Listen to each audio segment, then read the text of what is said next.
नमस्कार दोस्तों, defence news Hindi में आपका स्वागत है। आज की मुख्य खबरें। F-16 क्रैश होने पर भड़के जेलेंस्की। रूस यूक्रेन के बीच जारी जंग के दौरान हाल ही में यूक्रेन का एक F-16 एयरक्राफ्ट क्रैश हो गया। इस घटना के बाद भड़के जेलेंस्की ने यूक्रेन की एयरफोर्स के चीफ लेफ्टिनेंट जनरल माइकोला ओलेशुक को बर्खास्त कर दिया। वायु सेना पर प्रमुख पर एक्शन लेते हुए जेलेंस्की ने कहा, मैंने यूक्रेन के वायु सेना कमांडर को बदलने का फैसला किया है। सभी सैन्य पायलटों, इंजीनियरों, मोबाइल फायर ग्रुप योद्धाओं और एयर डिफेंस कर्मियों का बहुत आभार। उन भी का शुक्रिया जो वास्तव में यूक्रेन के लिए लड़ रहे हैं। अगला, धरती पर लौटेगा सुनीता विलियम को स्पेस स्टेशन पर अटकाने वाला स्टारलाइनर कैप्सूल। नासा और बोइंग ने मिलकर यह फैसला किया है कि 6 सितंबर 2024 की देर रात करीब 3:15 बजे के आसपास स्टारलाइन कैप्सूल स्पेस स्टेशन से अलग होगा। 7 सितंबर की सुबह करीब 10 बजे धरती पर लैंड होगा। लैंडिंग न्यू मैक्सिको के व्हाइट सैंड्स स्पेस हार्बर में कराई जाएगी।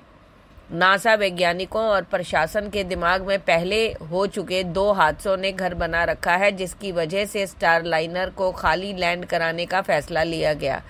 ये हादसे हैं चैलेंजर और कोलंबिया स्पेस शटल हादसा।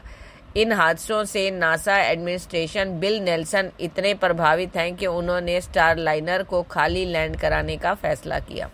अगला, क्या चीज़ है स्पेसएक्स का ड्रैगन क्रू कैप्सूल जो सुनीता विलियम्स को धरती पर वापस लाएगा। साल 2025 के फरवरी महीने में भारतवंशी अमेरिकी एस्ट्रोनॉट सुनीता विलियम्स और अमेरिका अंतरिक्ष यात्री बुच बेरी विल्मोर धरती पर वापस आएंगे। अमेरिकी अंतरिक्ष एजेंसी नासा ने इस काम के लिए स्पेसएक्स के ड्रैगन क्रू कैप्सूल को चुना है। ये कैप्सूल अपने बनने के बाद से अब तक 46 बार लॉन्च हो चुका है। ड्रैगन कैप्सूल ने 42 बार इंटरनेशनल स्पेस स्टेशन की यात्रा की है, 25 बार रीफ्लाइट हुई है। इस कैप्सूल में एक बार में 7 एस्ट्रोनॉट्स के बैठने की व्यवस्था है। यह दुनिया का निजी पहला स्पेसक्राफ्ट है जो लगातार स्पेस स्टेशन पर एस्ट्रोनॉट्स और कार्गो लेकर आता जाता रहा है। खाली कैप्सूल का वजन 7,700 किलोग्राम होता है। जब यह कार्गो और एस्ट्रोनॉट्स के साथ लॉन्च किया जाता है तब इसकी अधिकतम वजन क्षमता 12,500 किलोग्राम होती है। यह किसी ऑर्बिट में 6,000 किलोग्राम तक का वजन पहुंचा सकता है।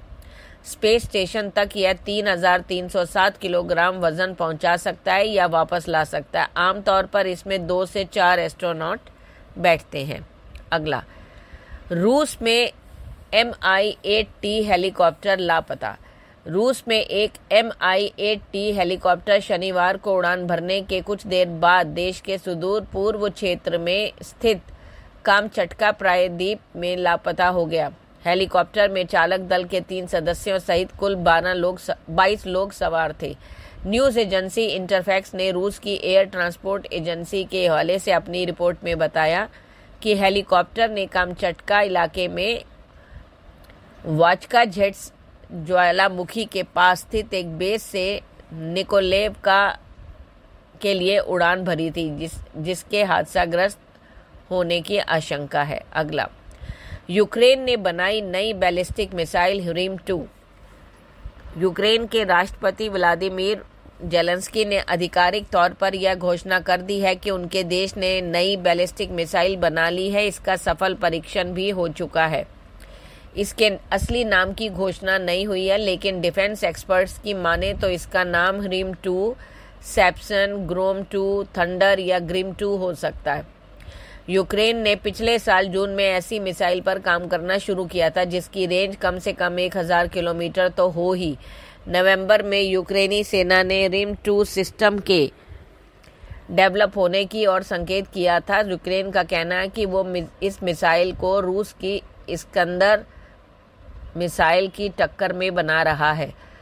बताया जा रहा है कि हिरिम-2 की रेंज 50 से 280 किलोमीटर है। ये मिसाइल किसी भी टिके हुए हथियार या फिर समूह पर घातक हमला कर सकती है। इसकी रेंज को बढ़ाकर अधिकतम 700 किलोमीटर तक किया जा सकता है।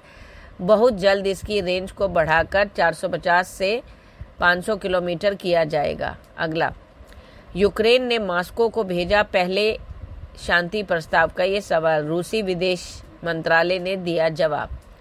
प्रधानमंत्री नरेंद्र मोदी की मॉस्को और फिर कीव यात्रा के बाद यूक्रेन की ओर से क्रेमलिन को पहला शांति प्रस्ताव भेजा गया है।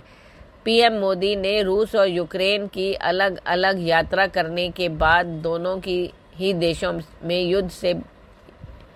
युद्ध में बातचीत के जारी शांति स्थापित करने की अपील की थी। इसके बाद अब यूक्रेन के राष्ट्रपति जेलेंस्की की ओर से राष्ट्रपति पुतिन को शांति का प्रस्ताव भेजा गया है। इसमें रूस से एक सवाल भी पूछा गया है। यूक्रेन की रोसिया सेगोडन्या की ओर से रूस से शांति प्रस्ताव को लेकर पूछे गए सवाल का रूसी विदेश मंत्रालय की प्रवक्ता मारिया ज़खारोवा ने जवाब दिया है। रूस की मारिया ज़खारोवा ने जवाब देते हुए कहा, रूस हमेशा से यूक्रेन संघर्ष को जल्द से जल्द खत्म करना चाहता है और बातचीत शुरू करने का पक्षधर है। हमने कई मौकों पर राजनीतिक और कूटनीतिक तरीकों से वर्तमान स्थिति का समाधान खोजने का सुझाव दिया, जिसमें पिछले जून का मामला भी शामिल है, जब राष्ट्रपति व्लादिमीर पुतिन शांति पहल के साथ आगे आए थे। धन्यवाद।